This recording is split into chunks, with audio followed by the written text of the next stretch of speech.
이달 말 정기주주총회 개최를 앞두고 최윤범 고려아연 회장과 영풍연합의 경영권 분쟁이 재점화되자 관련 기업의 주가가 10% 이상 급등하고 있습니다.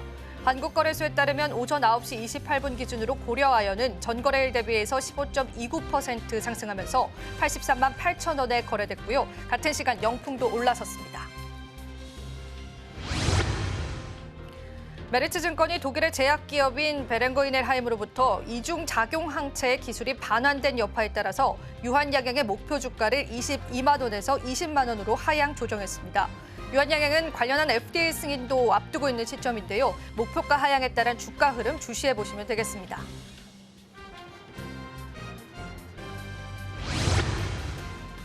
올해 1월 상장에 더블에 성공했던 코스닥 상장사 아스테라시스가 지난해 4분기 예상치를 밑도는 실적을 발표했습니다. 아스테라시스가 상장 전 몸값을 책정하는 과정에서 실적을 무리하게 추정했다는 비판 역시 나오고 있습니다.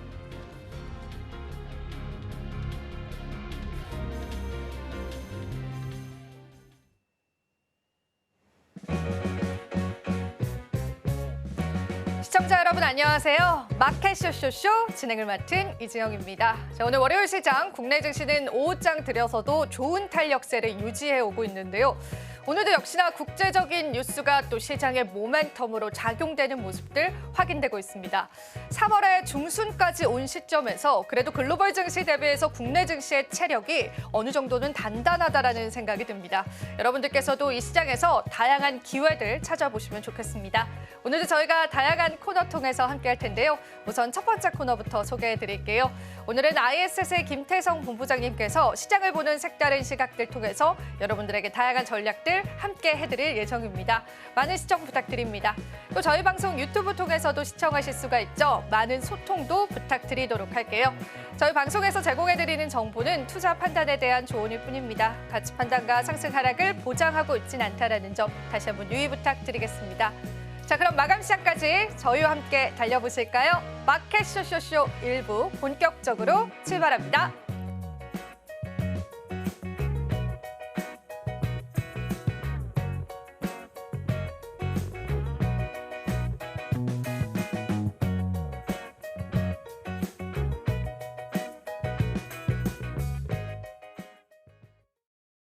오늘도 저희와 전략 한번 세워보시죠. 자, 오늘은 ISS 김태성 본부장님 모셨습니다. 본부장님 안녕하세요. 네, 안녕하세요. 네, 월요일 시장입니다. 저희 헤드라인 열어보고요. 또 바로 시장 이야기 나눠보겠습니다. 오늘 첫 번째 헤드라인 열어주시죠. 자, 이 조선주의 엇갈린 전망이 이제 나오고 있습니다. 아무래도 워낙 고점이었기 때문에 네. 스물스물 이제 악재성 뉴스들도 시장에 나오지 않는가 싶은데요. 그쵸. 헤드라인부터 먼저 풀어주시죠. 네, 일단 뭐 결국엔 앞에서 이제 나오는 수주 물량. 이거 우리가 이제 수주 잔고로 이제 확인을 하잖아요. 그런데 이제 이 수주 잔고를 포함해서 지금 조선주들이 그동안 강했던 모습을 보였던 이유는 바로 이 친조선가. 그러니까 배 가격이 가장 이제 주요했던 포인트였는데 이러한 일련의 어떤 지표들과 조건들이 조금씩 이제 정체가 되어가고 있다는 뉴스들이 조금씩 올라오고 있죠. 그러다 보니까 아마 많은 투자자분들이 현재의 위치와 그리고 현재의 어떤 부담감에 조금 영향을 받을 가능성이 높아서 오늘 이 조선주에 대해서 다시 한번 우리가 체크를 해야 될 부분은 무엇인가? 그리고 이들이 말하는 어떤 중요한 포인트들은 팩트 체크를 좀 통해서 우리가 조심해야 될 부분과 아직은 조심할 단계는 아니다라는 것을 저는 좀 나누고자 오늘 이 뉴스를 좀 가지고 와 봤습니다. 네, 좋습니다. 네. 사실 저희가 조선주에 관해서는 본부장님과 굉장히 많은 이야기가 좀 나왔습니다. 일단은 이 지표 자체, 그러니까 조선주의 지표 자체가 굉장히 부정적으로 나온 것처럼 보이는데요. 네. 그 배경에는 무엇이 있었을까요? 일단은 첫 번째로는 신조선가가 생각보다 추가적으로 상승하지 못하고 조금 정체되어 있는 반면 그리고 이제 중고성가와 이제 우리가 여러 가지 지표를 좀 봤을 때 신조성가는 안 오르고 중고성가만 지금 오르는 좀 상황들이 보여지고 있어서 아무래도 이제 신규 발주에 대한 부분들이 조금 우리가 생각했던 것보다는 모자른 것이 아니냐라는 이야기들이 많이 나오는 것 같아요. 전체적으로 배라고 하는 것은 딱 하나의 종류만 있는 것이 아니라 여러 종류의 이제 선박수가 있지 않습니까? 그런데 대체적으로 이 선박 종류마다 이 신조선가가 조금은 정체되어 있는 것도 사실이고 오히려 이제 몇 가지의 선종 같은 경우에는 조금은 하락한 것도 맞습니다. 하지만 이제 여기서 이제 중요한 부분은 뭐냐면 우리가 후판 가격이 가장 중요하다라는 이야기를 많이 했죠. 그러니까 전체 매의 25%에서 30%가 이제 후판이 차지하는 부분이다 보니 하지만 이제 후판 가격이 동기간에 아무래도 이제 하향 안정화를 하고 있다 보니 신조선가가 떨어지는 것은 어떻게 보면 당연하지 않을까라는 생각이 듭니다. 왜? 너희들 후판 가격이 떨어졌는데 지금 배 가격 올리는 것은 너무 무리하는 거 아니야? 라는 시선이 있기 때문에 그래서 지금 당장에 표면적으로 보이는 신조선가는 당연히 정체되어 있는 모습과 조금은 모자라 보이는 부분들이 투자 심리를 악화할 수는 있지만 그 안에 들어가는 부품 가격들이 하향 안정화되고 있는 상황이라서요. 이 정도의 신조선가 하락은 아직까지는 크게 경계할 어떤 부분은 아니지 않겠는가라는 의견을 한번 드려보도록 하겠습니다. 그리고 더 중요한 것은 뭐냐면 우리가 조선주들에게 가장 좋은 점수를 줬던 이유는 우리나라만의 기술력을 가지고 고부가 가치 선박에 조금 더 특화되어 있는 기업들 그리고 조금 더 고부가 가치 선박에 들어가는 특수한 기술들을 가지고 있어서 어떻게 보면 더 좋은 메리트를 이제 줬었던 부분인데 지금 다수의 선박들에 대한 신규 수주는 아무래도 이제 친환경 선박보다는 대형 컨테이너 선을 포함해서 일반 컨테이너 선박들이 많다 보니까 이러면 아무래도 아직은 중국 쪽이 조금은 더 유리하지 않겠는가라는 부분들이 좀 부각이 되다 보니 오늘 조선주들이 전체적으로 좀 선별적인 모습이 나타난 이유 중에 하나다라고 설명드릴 수 있겠습니다. 네, 그래도 지표 자체만 놓고 봤을 때는 다소 과한 부정적인 인식이다라는 그런 맥락에서 여러분들 지켜보시면 좋겠는데요. 그런데 여기서 이 트럼프가 이제 철강과 알루미늄 관세 부과 방침을 재확인시켰습니다. 네. 사실 저도 요즘에 시장에서 굉장히 어지러운 게 관세 정책이 트럼프가 계속 바뀌어요. 네. 실시간으로 바뀌기도 하는데 그래도 이제 철강과 알루미늄 관세는 다시금 확실시했습니다. 근데 이 부분이 국내 조선주에는 어떻게 직접적인 영향을 미칠 수 있을지 투심을 또 꺾을 수 있을지 그런 부분들은 어떻게 보세요? 일단 이 관세에 대한 부분은 변동성이 너무 많다는 것은 이제 많은 투자자분들이 지난 2주 동안 피부로 겪으신 것 같아요.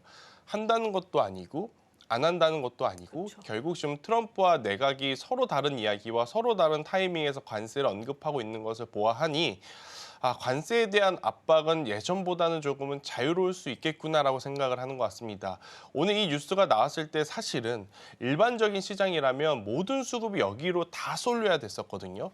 그런데 장 초반에 이쪽 섹터가 반짝이긴 했어요. 하지만 장 중반 후반으로 가면 갈수록 이쪽에 대한 관심도가 조금 떨어지는 것을 이제 놓고 보면 많은 투자자분들이 이제는 이러한 뉴스를 단기 매매하는 데 이제 사용을 하시는구나라는 것을 저는 느꼈기 때문에 일단 관세에 대한 이야기가 시장에 미치는 영향은 크지만 철강이라든지 알루미늄 같은 경우에는 수혜주와 어떻게 보면 피해주를 이제 찾는 것은 무의미하지 않을까라는 생각이 들어서 이 뉴스는 사실 조선주에 큰 영향을 주기에는 다소 지금은 약한 모습이다. 그런데 왜 조선주들 중에 좋은 기업이 있고 나쁜 기업이 있냐라고 하신다면 앞서 제가 차이점을 좀 말씀을 드렸어요. 지금 고부가 가치 선박에 대한 수요가 늘어난 것이 아니라 일반적인 가장 어떻게 보면 배 중에 종류가 가장 어떻게 보면 수가 많은 쪽이 컨테이너선이거든요. 중국의 컨테이너선에 대한 발주, 그러니까 유럽에서 나오는 컨테이너선에 대한 발주가 엄청나게 증가했다라고 합니다. 그러면서 전 세계에 어떻게 보면 중국이 가지고 있는 점유율 자체가 작년까지만 하더라도 50.1에서 50.6% 정도 이제 조선 배 종류와 상관없이 점유율을 가지고 있었다가 이번 수주 잔고까지 포함을 해서 계산을 해보니까 56%까지 점유율이 올라갔다 그래요. 그러면 지금 단기간 안에 짧은 시간 안에 유럽에서 중국으로 나오는 컨테이너 선에 대한 신규 수주가 엄청나게 많았다라는 것을 의미를 하거든요. 그런데 여기서 이제 우리가 체크를 해야 될 부분은 제가 2달 전에도 1달 전에도 누차 말씀드렸습니다. 중국이 배 대수에 집착할 때 우리는 배의 대수 집착하실 필요 없다. 왜냐? 우리는 어떻게 보면 고부가 가치 선박을 만드는 기업들도 있지만 이렇게 컨테이너선에 들어가는 엔진만을 만드는 기업들이 있으니 엔진 관련주들에게 오히려 집중을 하는 게 더 좋은 모습을 보일 수 있겠다라는 이야기를 드렸거든요. 중국의 컨테이너 선박의 수요가 많아지면 그 컨테이너 선박의 엔진을 만드는 기업이 어딘지를 빨리 체크하는 게 더 유리합니다. 바로 HD 현대 마린 엔진. 그러니까 오늘 다른 조선사들 대비해서 HD 현대 마린 엔진이 다른 엔진사와 더불어 더 두드러진 모습을 보이는 이유가 바로 이런 부분에 있기 때문에 지금 여러분들이 조선주들에 대한 관심을 갖고 있는 것은 알아요. 하지만 다 어떻게 보면 동일한 조건이 아니기 때문에 기업별로 혹은 분야별로 특징과 그러니까 장점과 단점을 잘 선택을 해서 정리를 해 놓으시는 게 저는 필요하지 않을까라는 생각이 들어서요. 지금 조선주들 좋은 건 알겠지만 선택과 집중이 정말로 절실하게 필요할 때이긴 하다라는 의견 드리겠습니다. 네, 좋습니다. 그만큼 또 조선주 안에서도 우리가 옥석 가리기가 필요한 시점인 것 같은데요. 악재 자체가 다소 과하게 시장에 반응을 하고 있는 모습이긴 합니다. 마지막으로 한 가지만 좀 여쭤보자면 그 엔진 관련주들 중에서 HD 현대마린 엔진은 강세를 나타내더라고요. 오늘 시장에서도. 네. 그러면 저희가 기자재 쪽을 보는 게 맞는 걸까요? 지금 시점에서? 제가 기자재 쪽도 그래서 빠르게 봤는데 네. 기자재 쪽까지 흐름이 넘어가지는 않더라고요. 그래서 지금 HD 현대 마린 엔진은 중국의 어떻게 보면 이 선박의 톤수라는 게 있거든요. 크기 기준으로 보면 중대형 선박 컨테이너선에 조금 더 이제 아무래도 이제 적응력이 굉장히 높은 기업이라서 HD 현대 마린 엔진을 먼저 보시는 게 맞을 것 같고, 그런데 지금 컨테이너 선박 중에 초대형 컨테이너 선박에 대한 수요도 높아지고 있다고 그래요. 그러면 여기에 조금 더 특화되어 있는 엔진 기업이 어디냐라고 했었을 땐 그때는 한화 엔진이거든요. 그래서 이 두 기업만 일단 집중적으로 먼저 보시는 게 좋을 것 같고요. 일단 왜 피팅 밸브류라든지 기자재 쪽은 조금 더 보자라는 이야기를 드리냐면 이쪽은 이젠 조선 업황보다 오히려 최근에 나온 LNG 이 개발에 대한 이슈에 조금 더 이제 모멘텀을 받고 테마적으로 움직이는 모습들이 강하기 때문에 이쪽은 조선과는 이제는 별개로 좀 봐주셔야 되지 않겠는가라는 의견 드리도록 하겠습니다. 네, 좋습니다. 엔진 쪽까지도 우리가 한번 살펴봤습니다. 투자 전략 잘 잡아보시고요. 자, 이어지는 헤드라인도 바로 한번 열어보겠습니다. 오늘 두 번째 헤드라인 바로 한번 열어주시죠. 자, 오늘의 두 번째 헤드라인은 이제 로봇 관련해서입니다. 사실 이제 로봇 관련해서는 크고 작은 이슈들이 계속 시장에 나와주기는 하고요. 스마트 팩토리 관련해서도 앞으로의 전망치들도 좋게 나오고 있는데요. 자, 오늘 헤드라인은 또 어떤 의미로 바라볼까요? 네, 일단 뭐 로봇 산업은 여전히 ING 중이다라고 좀 말씀드리고 싶고, 제가 그동안에 가장 강조드렸던 부분은 뭐냐면 기술력을 가지고 있는 것도 중요하지만 그 기술력을 가지고 상용화 제품을 만들어내는 매출처를 확보하거나 어떤 이제 산업의 패러다임상 이제는 돈을 벌 수 있는 구조가 되어야 된다라는 이야기를 많이 드렸어요. 그게 왜 그러냐면 레인보우 로보틱스 좋은 기술력 있다는 거 아마 많은 시청자분들 이미 알고 있을 겁니다. 그런데 좋은 기술력을 가지고 있는 것과 지금 돈도 벌지 못하는데 주가가 높은 위치에 있는 것은 별개의 이야기다라는 거죠. 그래서 지금 대다수의 로봇주들 같은 경우에는 지금보다 훨씬 더 좋은 퍼포먼스를 내기 위해서는 기술력에 대한 부분도 부각되는 것도 좋지만 그 기술력만큼 아무래도 실적이 좀 잘 나와주는 부분이 이제 가장 중요하다라고 좀 보여질 수는 있을 것 같아요. 그렇다면 로봇 산업에서 가장 실적을 빠르고 정확하게 낼 수 있는 곳이 어딘가라고 생각을 했었을 때는 당연히 우리나라는 제조업의 나라이기 때문에 공장들의 생산 라인에 대한 적용을 빠르게 체크를 해 주셔야 된다라는 거죠. 그러다 보니까 저희 현대 같은 경우에는 안틀라스라는 로봇이 이제는 산업 현장에 투입이 된다라는 이야기이기 때문에 로봇주들의 투심 자체가 지금 강하게 살아난 것이고, 그리고 이제 지난주 같은 경우에는 과거에는 로봇 하면 로봇 팔의 관절 혹은 다리의 관절 이러한 부분 혹은 이제 로봇의 머리에 해당하는 어떻게 보면 칩에 대한 이야기를 했다가 이제는 실제로 부품을 조립하고 부품을 끼워 넣을 수 있는 이 로봇 손에 대한 관심도가 높아지면서 이쪽도 어떻게 보면 부분별로 지금 특화되어 있는 기업들이 선별적으로 움직이고 있다고 좀 보시면 될 것 같은데, 로봇 손 하면 지금 원익홀딩스가 아마 여러분들에게는 가장 익숙할 겁니다. 자회사가 이제 로봇 손을 만드는 이제 기업이다 보니 원익홀딩스가 해당 뉴스에 가장 민감하게 반응을 했다라고 좀 보시면 될 것 같고, 저는 추가적으로 오늘 또 여러분들이 봐야 될 기업들 중에 하나는 이제 클로봇. 이라는 로봇도 물류 자동화 쪽에 이제 특화되어 있는 기업이다 보니 이렇게 각자 각 기업별로 똑같은 로봇이 아닙니다. 로봇에도 휴머노이드 로봇이 있을 거고 산업용 로봇이 있을 거고 또 이제 뭐 비서형 로봇도 있을 거고, 이제 그렇기 때문에 이러한 장단점을 지금은 잘 분리를 해 놓으시면서 바라보시는 것이 어떨까라는 의견까지 한번 드려보도록 하겠습니다. 네, 좋습니다. 로봇 관련해서 또 시장에 계속되는 관심이 있다라고 보셔도 될 것 같은데요. 사실 로봇이 또 최근에 부각받았던 이유 중에 하나는 양회의 주인공이 사실 로봇이었습니다. 네. 중국이 미국의 봉쇄가 무의미할 정도로 굉장히 이제 로봇 기술력이 많이 뛰어나졌다라는 평가를 받게 되고 네. 있습니다. 그럼 우리가 글로벌 증시를 놓고 봤었을 때 미국과 중국의 로봇 경쟁도 좀 치열해지지 않을까 이런 시나리오도 좀 세워지는데요. 네. 본부장님 그 부분은 또 어떻게 보실까요? 충분히 저도 그 부분은 공감을 하는 바예요. 사실 제조업은 저도 이제 개인적으로 우리나라가 아직은 중국을 이기고 있다고 생각을 하는 편이긴 하지만 실제 접하는 뉴스들을 좀 바라보면 중국의 기술력도 정말 많이 올라왔다는 것을 느끼는 것 같습니다. 특히나 양자암호 쪽도 그렇고 바이오 쪽도 그렇고 로봇 쪽도 그렇고 그러니까 로봇 관련한 영상을 제가 너튜브로 볼 때 가끔 가다가 이거 CG 아닐까라는 생각이 들 정도로 조금 비현실감이 드는 부분들이 좀 많을 정도로 로봇 산업에 대한 발전 속도가 지금 빠른 게 중국이기 때문에 이쪽 부분은 우리가 경계를 하면서도 계속해서 관심 있게 봐야 되는 산업이긴 할 것 같아요.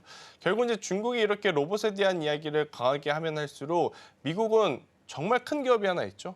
바로 테슬라가 또 로봇에 대한 이야기를 안 할래 안 할 수가 없을 것 같습니다. 그러면 중간에 있는 우리나라 같은 경우에는 뭐 테슬라 이야기에도 혹은 이제 중국의 로봇 이야기에도 조금 같이 반응을 할 수 있는 기술력을 가지고 있는 기업이라면 저는 계속해서 이제 추적 관찰하는 게 맞다. 그러면 로봇의 3대 요소를 한번 체크를 해봤었을 때 액추에이터, 감속기, 제어기 이쪽에 이제 특화되어 있는 기업 리스트들은 여러분들이 이미 알고 있으셔야 될 것 같고요. 그 중에서 가격적으로나 아니면 위치적으로나 수급적으로나 지금 당장 보신다 했었을 때는 저는 SBB테크와 SPG와 함께 감속기 쪽을 보는 게 지금은 맞겠다. 아무래도 액추에이터라든지 제어기 쪽 같은 경우에는 국산화하는 지금 과정이고요.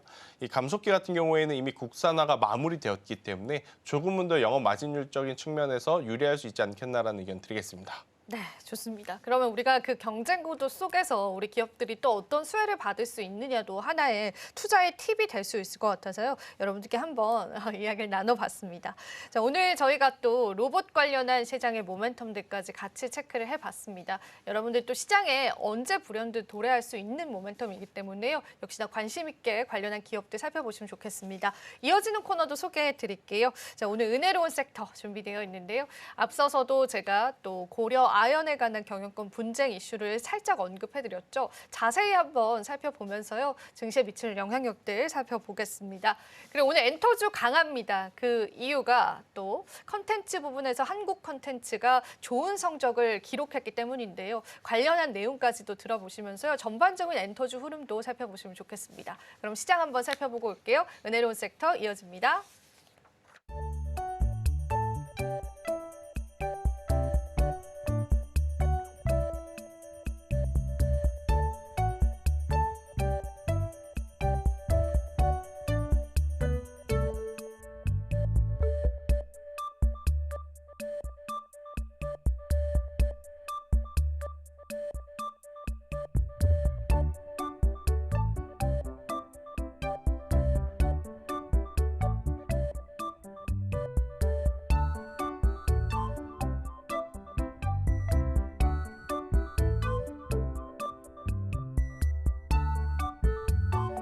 네, 니론 섹터 장은혜입니다. 경영권 분쟁의 대표 종목, 바로 그 종목이 오늘도 급등세를 보이고 있다는 소식 들어왔죠. 어떤 이야기였는지 살펴보도록 할게요. 경영권 분쟁이 재점화되면서 고려아연과 영풍의 주가가 오늘 장중한 때 20% 안팎의 급등세를 보이기도 했습니다.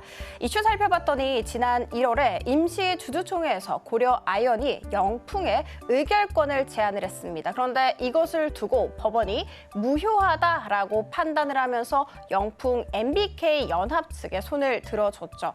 이에 따라서 연합 측은요, 주총에서 더 많은 의결권을 행사할 수 있게 됐고 양사는 이달 말에 있을 정기 주총에서 원래의 지분대로 의결권 맞대결을 펼칠 것으로 예상되고 있는 상황입니다. 자, 그러면 지금 현재까지 어떤 쪽이 유리할까요? 바로 연합 측이라고 볼 수가 있습니다. 지금 현재 고려 아이언의 지분, 연합 측은 40% 이상을 확보하고 있는 상황인 반면에 최윤범 회장 측은 34%가량의 지분을 확보하고 있는 것으로 나타났습니다.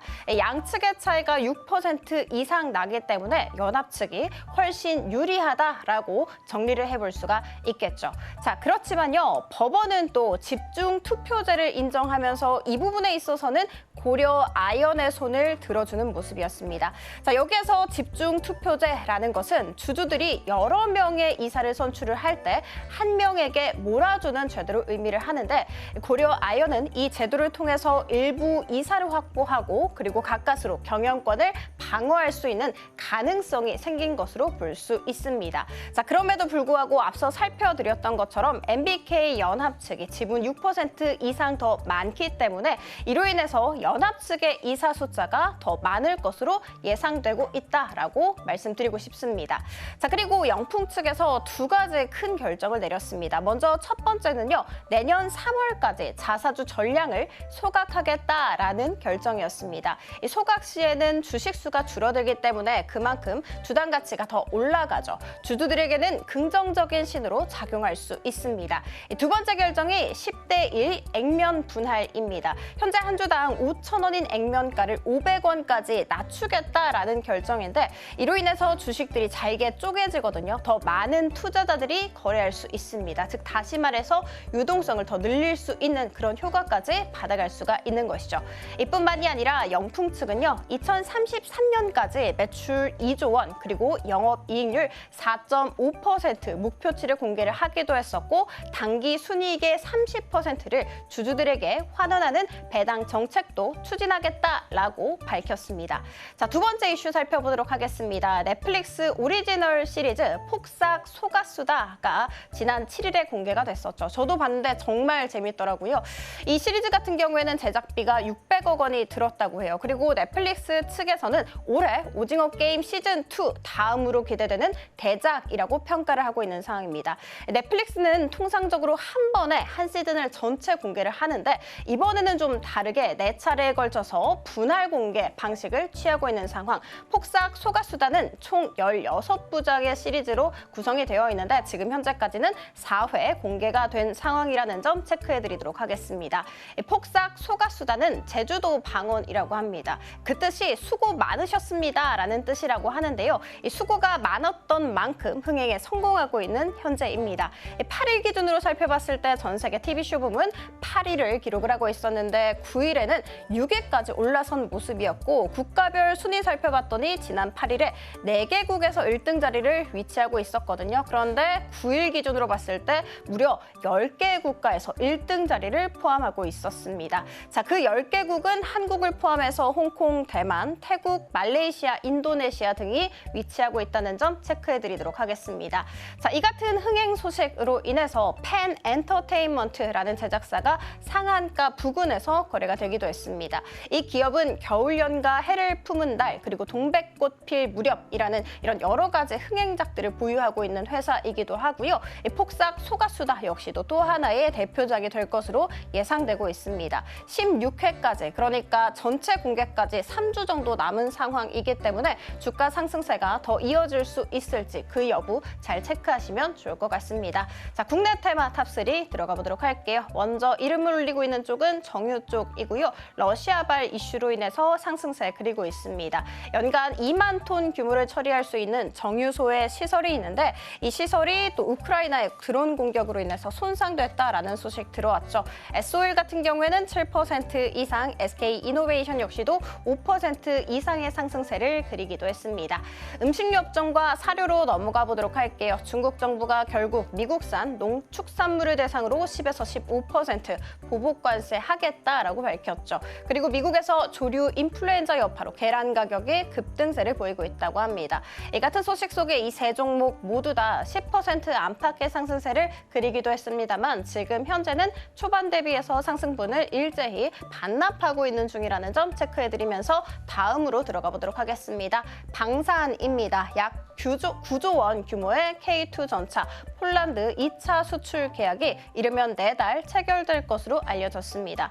뿐만이 아니라 국내 국내 방산 5개사의 실적을 살펴봤더니 이번에 역대 최고치를 결성을 했다라는 소식이 들어왔죠. 매출액 같은 경우에는 18% 이상, 영업이익 같은 경우에도 100% 이상 성장세를 그렸다고 합니다. 현대로템과 한화시스템 같은 경우에는 오늘 장중한 때 5% 이상의 상승세를 그리기도 했습니다만 한화 에어로스페이스 같은 경우에는 지금 현재 하락 전환을 했다는 점 알려드리도록 할게요. 자, 지금까지 은혜로운 섹터 함께 살펴봤습니다. 이어지는 오이슈 시간에는요, 위기의 2차 전지에 대해서 이야기 나눠볼까 합니다. 오늘 손잡고 동반 강세 보여주고 있는데 우리는 여기서 또 어떤 투자 포인트를 찾을 수 있을까 궁금하시죠? 자, 그러니까 다음 코너도 기대하쇼쇼쇼!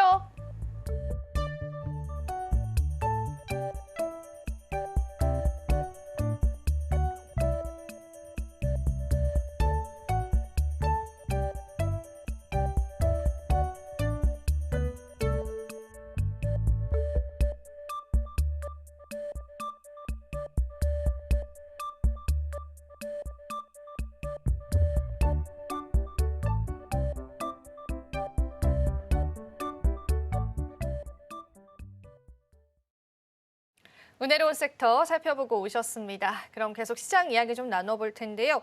오늘 우리 시장은 그래도 빨간불이긴 하지만 다소 좀 아쉬운 흐름들이 연출되는 것 같습니다. 왠지 또 지난 금요일과 비슷한 분위기가 좀 느껴지기도 하는데요, 본부장님. 오늘 네. 시장 한 줄 평으로 어떻게 표현해 주실까요? 네, 일단 뭐 오늘 같은 경우에는 참 수급이 야속한 것 같아요. 그러니까 한쪽으로 쏠리는 듯 하다가 또 이제 다른 쪽으로 쏠리는 것 같은 느낌이 들 정도로 수급의 쏠림 현상이 굉장히 빠른 상황이다 보니까 아마 많은 투자자분들이 느끼셨다시피 그동안에 강했었던 쪽에서의 어떤 추가적인 상승세보다 그동안 좀 약했었던 쪽에서의 이제 단기 반등세가 어떤 섹터 딱 하나 집중해서 나오는 것이 아니라 골고루 좀 나오고 있거든요. 특히나 해당 섹터의 대장주라고 할 수 있는 종목군들이 조금 강한 모습을 보이니 지수만 보면 굉장히 괜찮습니다. 그런데 시장 전반적인 등락률을 좀 감안해 봤었을 때는 그렇게까지 또 시장의 질이 좋지 않는 그러한 상황이라서 지금은 수급 쏠림에 따라서 대형주 일부 몇몇 종목군들의 어떤 종목 장세가 아닌가라는 의견 한번 드려보도록 하겠습니다. 네, 말씀해 주신 것처럼 상승과 하락 종목수로 보자면은 사실 코스닥은 오히려 하락 종목이 더 많습니다. 지수는 상승하는데 그만큼 이제 대형주 쪽으로의 수급 쏠림이 있다라는 부분들 때문에 투자자분들이 또 전략 잡기가 어려워지는 시장인 건 맞는 것 같습니다. 자, 그러면은 저희가 또 이런 시장에서 시장 전략 잡아봐야 될 것 같은데요. 네. 오늘 이슈를 좀 주목을 해보면서 하나하나 또 전략들을 세워보면 좋겠습니다. 앞서서도 저희가 또 예고를 해드리긴 했었지만 오늘의 이슈는 또 어떤 이슈들 주목을 해버릴까요? 네, 일단 오늘 장 초반부터 2차 전지주들의 좀 수상한 모습들이 맞아요. 나오고 있어서 네. 그죠? 아마 2차 전지 많은 분들이 궁금하실 겁니다. 또 여기에 속아야 되는 건가? 너무 속이지 않습니까? 그쵸? 우리를? 우리가 지금 여러 번 속아 왔는데 이번에도 속아야 되는 것인가 그러니까요. 어떻게 해야 되는 것인가 이제 많은 분들이 좀 고민을 하신 것 같아서 오늘 위기의 2차 전지에 대한 이야기를 좀 해보도록 하겠습니다. 2차 전지주들은 항상 그랬던 것 같아요. 믿을만 하면 빠지고 그렇죠. 믿을만 하면 빠지고 이번에도 그런 패턴입니다. 이제 네. 정말 아니구나 했더니 다시금 반등을 해주고 네. 너무 어렵습니다. 어렵죠. 네. 왜냐하면 사실 가야 할 자리는 지난주와 지지난주였었어요. 특히나 2차 전지주들에 대한 수급이 개선이 되었고 오늘 제가 많이 이제 좀 말씀드리려고 하는 부분이 뭐냐면 지금은 트럼프의 입에 따라서 혹은 미국의 정책에 따라서 하루아침에 시장이 올라갈 수도 내려갈 수도 있는 상황이다 보니까 가격적인 메리트가 있는 쪽에 어떻게 보면 선택지를 많이 깔아두는 게 지금은 유리한 시장이다 보니 이러한 부분들이 좀 많은 섹터가 어딘가라고 봤었을 때 투자자분들이 2차 전지를 그런 섹터 중에 하나로 좀 꼽아보는 것 같아요. 그러다 보니까 반도체로 가기에도 애매하고 제약바이오로 가기에도 애매하고 조선과 방산을 가자니 가격이 너무 높고 그러다 보니까 2차 전지 쪽으로 이제 수급 쏠림이 조금 나타나고 있는 게 오늘의 시장의 특징 중에 하나가 아닌가라는 생각이 들고 있는데 여기서 이제 우리가 하나 눈여겨봐야 될 부분은 뭐냐면 테슬라의 빈자리를 누군가가 메꿔주고 있느냐를 팩트 체크를 해야 되지 않습니까? 전반적인 지난해 4분기와 올해 1분기 전기차 시장에 한번 판도를 봤더니 망할 것 같던 폭스바겐이 전기차 시장 쪽에서 또 빠르게 올라오고 있는 점유율을 좀 높이고 있는 부분들이 좀 확인이 되면서 전기차 전체 시장 규모 파이가 줄어드는 것이 아니라 일부 브랜드, 그러니까 완성차 브랜드 기업들의 점유율에 어떤 변화가 있는 그러한 과도기적인 시점이 아닌가라는 좀 생각이 들더라고요. 그래서 지금 미국과 중국이 어떻게 보면 계속 치열하게 싸우고 있잖아요. 그 사이에 유럽, 신고가 가고 있습니다. 그럼 유럽 쪽에 매출 라인을 좀 많이 가지고 있는 2차 전지주들 같은 경우에는 생각보다는 더 좋은 어떤 실적의 개선세를 다가오는 1분기에 보여줄 수 있지 않겠는가라는 그런 기대감도 있는 것 같아요. 그래서 2차 전지주들의 반등이 오늘 정말 강하게 좀 나타나고 있는 상황인데 과거와는 조금 다른 건 뭐냐면 2차 전지가 다 강하지 않습니다. 네. 일단 LG에너지솔루션 대장주가 배터리 셀 중에서는 가장 강하죠. SK이노베이션은 오늘은 별도로 볼게요. 아무래도 이제 정유화학 부분 쪽에서 유가의 반등이라든지 화학 제품의 스프레드가 지금 석유화학 주들에게는 더 중요한 부분이라 SK이노베이션은 오늘 2차 전지 때문에 오른다라고 볼 수는 없으니 그럼 배터리 셀 3사 중에 가장 힘이 좋은 쪽은 LG에너지솔루션. 그럼 LG에너지솔루션은 지금 무슨 강점을 가지고 있냐? NCM에 대한 어떤 수요 회복도 지금 나타나고 있고 LFP 배터리의 진출이 결국 미래의 성장 먹거리를 만들어내는데 지금 가장 중요하다라는 것을 이번 인터배터리 일정에서도 이제 확인을 한 바 있어서 LG 에너지 솔루션이 지금 기준점이 되고 있는 상황이고요. LG 엔솔이 지금 올라가니까 에코프로 비행과 에코프로가 따라 올라갑니다. 그리고 여기에 플러스 포스코 그룹주들도 굉장히 지금 좋은 모습을 좀 보이고 있는 상황이라서 엔캠이라든지 금약 그러니까 많은 개인 투자자분들이 좋아했었던 기존의 2차 전지주들보다 우선은 대형주 위주로의 지금 수급 개선 흐름이 먼저 나타나고 있다는 의견까지 한번 드리도록 하겠습니다. 네, 일단은 2차 네. 전지 관련주들이 오히려 인터배터리 때는 굉장히 좀 조용한 흐름들을 보여줘 왔었고 그렇죠. 지금에 와서야 좀 반등을 해주는데 그 안에서도 우리가 옥석가리가 필요하다라는 게 포인트인 것 같은데요. 그러면은 우리가 뭐 셀 3사를 봐야 되는 거냐, 소재를 봐야 되는 거냐 그런 맥락에서 봤었을 때는 본부장님은 어느 쪽에 조금 더 무게를 두고 싶으세요? 저는 뭐 이쪽 저쪽을 지금 다 봤는데 지금 2차 전지는 그 기업이 무엇을 하는지를 체크를 하는 것도 중요하지만 결국 위치랑 수급도 좀 봐야 될 것 같아요. 저는 그 기준으로 보면 아무래도 포스코 퓨처엠이 조금은 더 유리하지 않을까? 지금 결국 이제 양극재라든지 음극재 어떻게 보면 소재 쪽이 먼저 반응이 좀 나타나고 있는 상황이잖아요.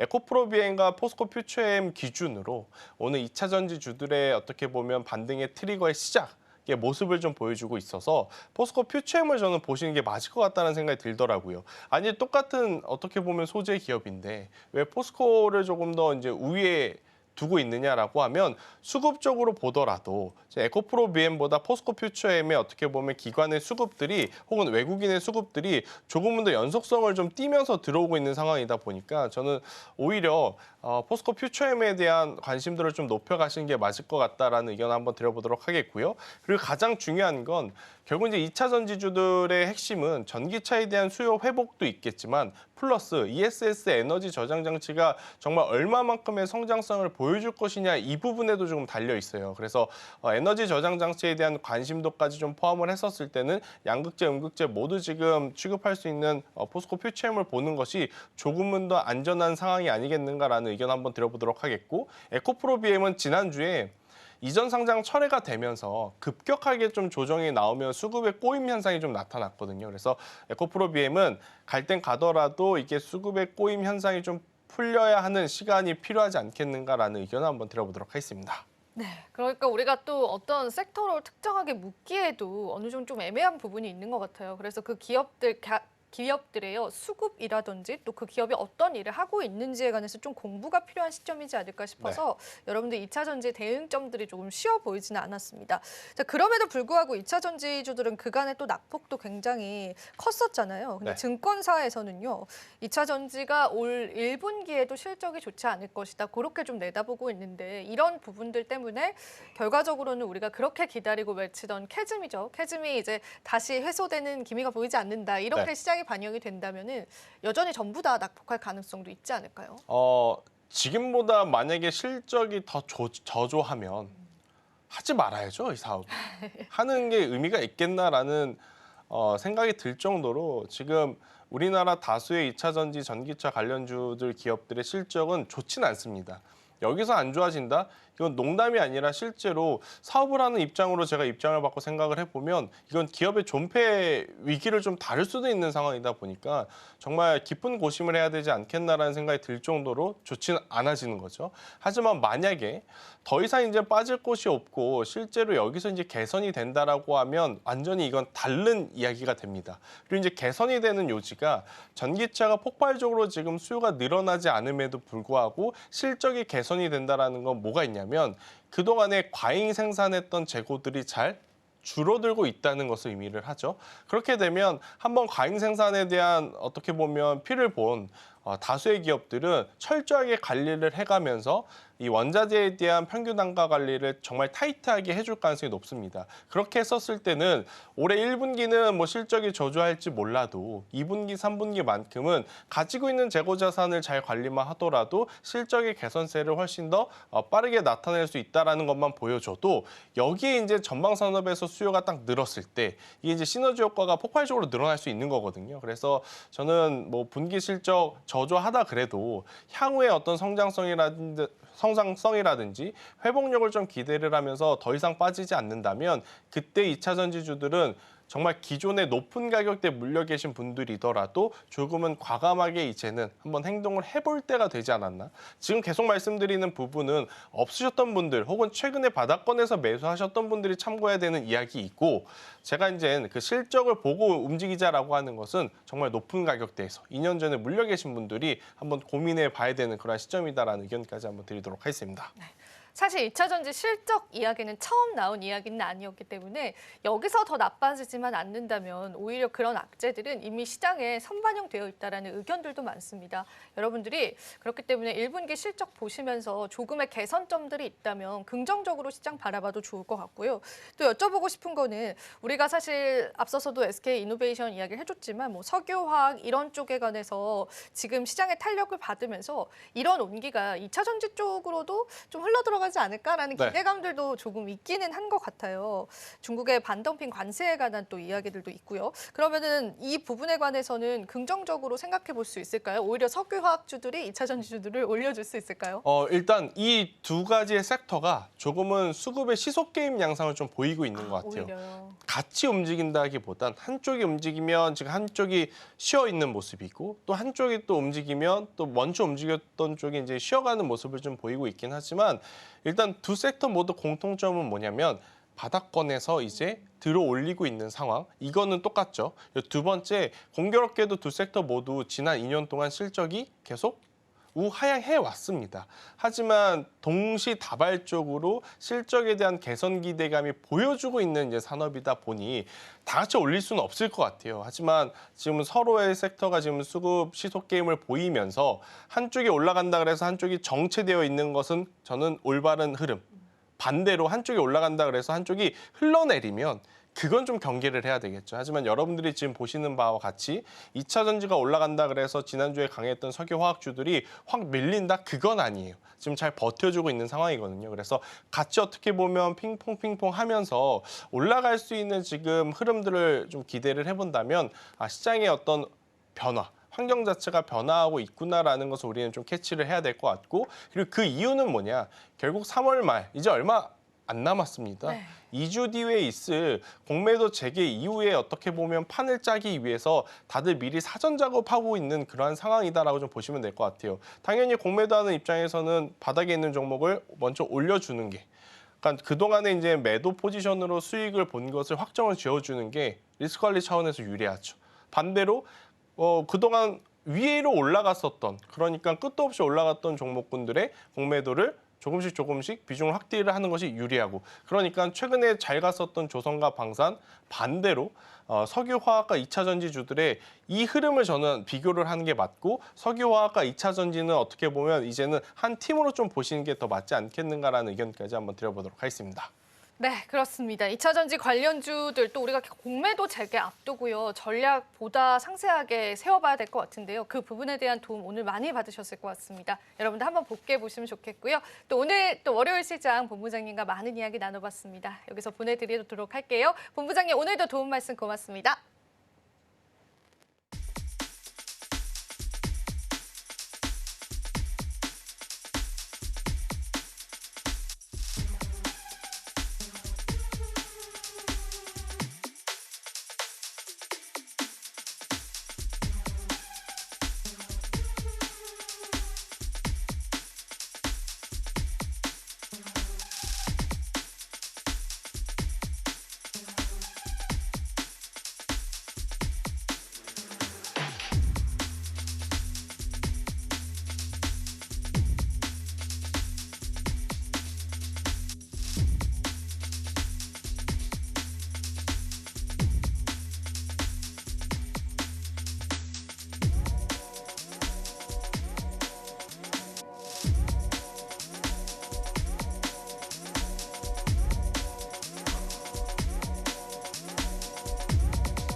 마켓 쇼쇼쇼 이지역의 넥스트 마켓으로 함께하고 있습니다. 오늘 월요일 시장 비교적 조용한 흐름들 연출되고 있습니다.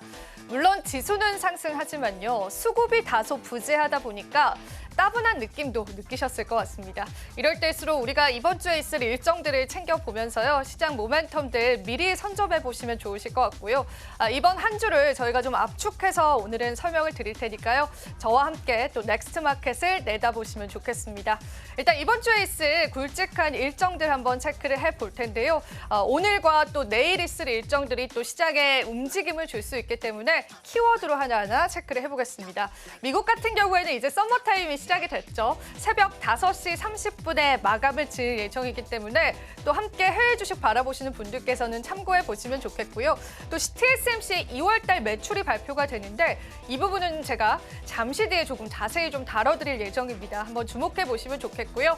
또 미국의 오라클이라는 기업의 실적 발표도 기다리고 있습니다.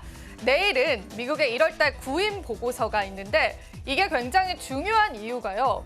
트럼프 행정부가 얼마 전에 미국에 있는 공무원을 대거 해고했습니다. 일론 머스크를 필두로 한 도지, 그러니까 정부 효율부에서 많은 실직자를 양산했습니다. 그 부분이 과연 이 보고서에 포함이 됐을지 직접적이고 간접적인 영향력들을 확인할 수 있기 때문에요.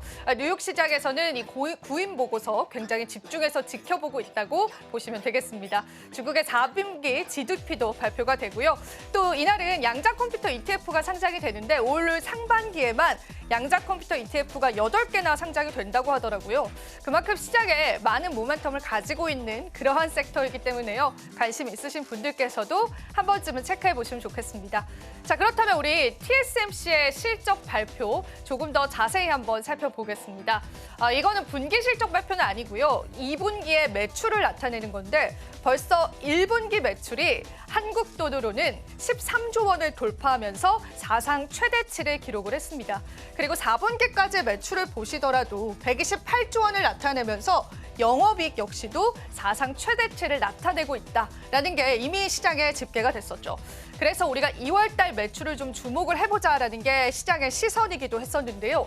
그런데 TSMC 입장에서는 두 가지의 갈림길에 서 있습니다. 먼저 첫 번째 갈림길은요. 미국에 있는 국제문제연구원에서요.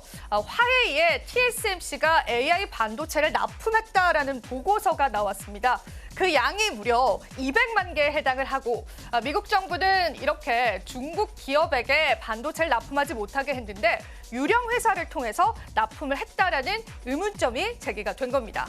그리고 이번에 딥시크가 발표가 되면서 미국 정부 측에서 촉각을 곤두세워서 조사를 해봤더니 이 딥시크에 있는 반도체 역시도 TSMC를 통해서 흘러 들어갔다라는 보고서가 나오더라고요. 그런 TSMC가 지금 현재 미국 정부의 갖은 시선을 받고 있는 시점입니다. 그럼 TSMC의 최근 선택은 어땠을까요? TSMC는요, 그 선택으로 미국에 투자를 단행했습니다. 그 내용 한번 짚고 가면 좋을 것 같습니다. 얼마 전에 발표된 자료인데요. TSMC가 미국에 1,000억 달러, 우리 돈으로 146조 원을 투자했다라는 소식들이 전해졌습니다. 이게 굉장히 또 시장의 화두가 됐던 게 트럼프 대통령이 백악관에서 직접 발표를 했고요. 그 옆에는 TSMC의 CEO가 당당하게 서 있었습니다. 그러니까 일각에서는요, 미국의 이러한 제재를 회피하기 위해서 미국의 투자를 급격하게 단행했다라는 목소리가 나온 겁니다. 거기에 따라서 국내 투자자들도 주목을 했던 이유가요. 이 TSMC의 투자 규모 자체가 국내 SK하이닉스와 그리고 삼성전자 대비해서 무려 4배나 많은 수치다라고 합니다. 그러니까 TSMC 측에서는 미국 정부가 옥죄어오는 부분들에 관한 만회의 수준으로 이러한 배팅을 이어갔다라는 내용들이 나오게 된 거죠. 또 한 가지는 미국 측에 관한 관세 덤핑을 피하기 위해서다라는 그러한 의견들도 나오고 있습니다. 오늘 제가 TSMC의 매출을 이야기하면서 이 내용을 짚어드린 이유는요. 반면 국내 반도체 기업들은요. 아직까지 이렇다 할 스탠스가 없다라는 게 반도체 업계에서는 또 하나의 우려감으로 제기되고 있습니다.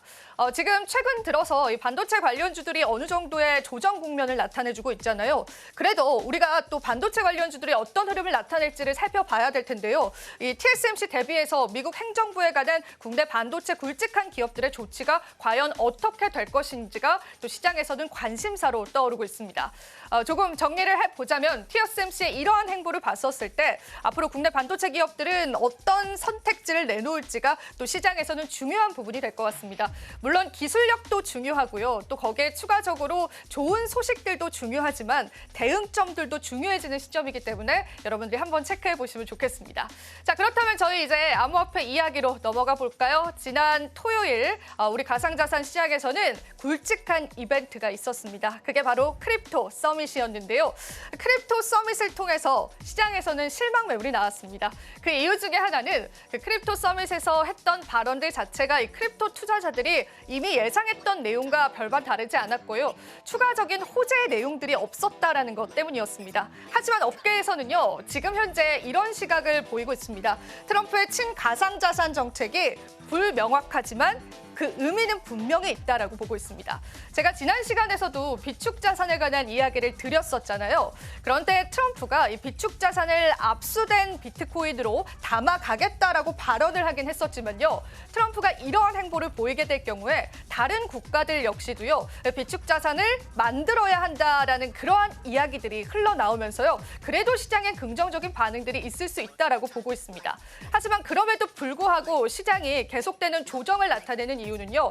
트럼프가 다소 소극적으로 이 크립토 투자자들에게 대했기 때문입니다. 많은 기대를 가지고 있었지만 투자자들은 이런 표현을 하더라고요. 소문난 잔치에는 먹을 게 없었다라는 표현을 하면서 지금 현재 시장에서는 실망 매물이 나오고 있다고 해석해 볼 수 있겠습니다. 자, 그럼 수급적으로 잠시 한번 체크를 해볼까요?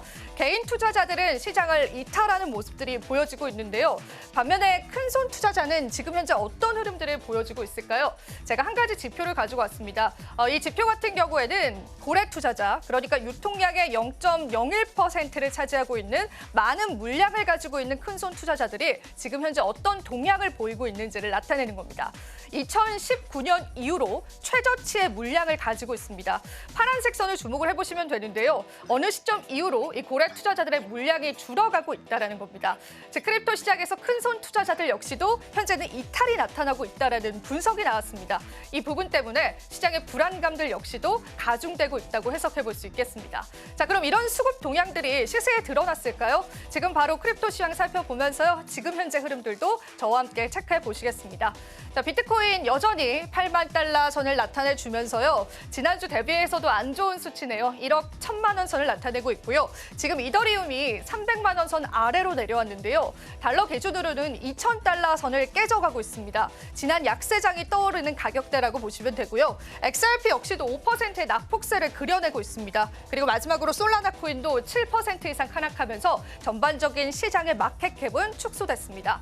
한마디로 트럼프가 끌어올렸던 크립토 시장은요. 최근 들어서 27%나 하락하면서 트럼프가 그대로 그 내리막길을 선사했다라는 표현들을 하고 있습니다. 계속되는 시장의 수급들을 체크해 보셔야 될 것 같고요. 또 시장에 이렇다 할 호재가 아직까지는 잡혀있지 않기 때문에 조금 보수적인 관점으로 시장 대응해 보시면 좋을 것 같습니다.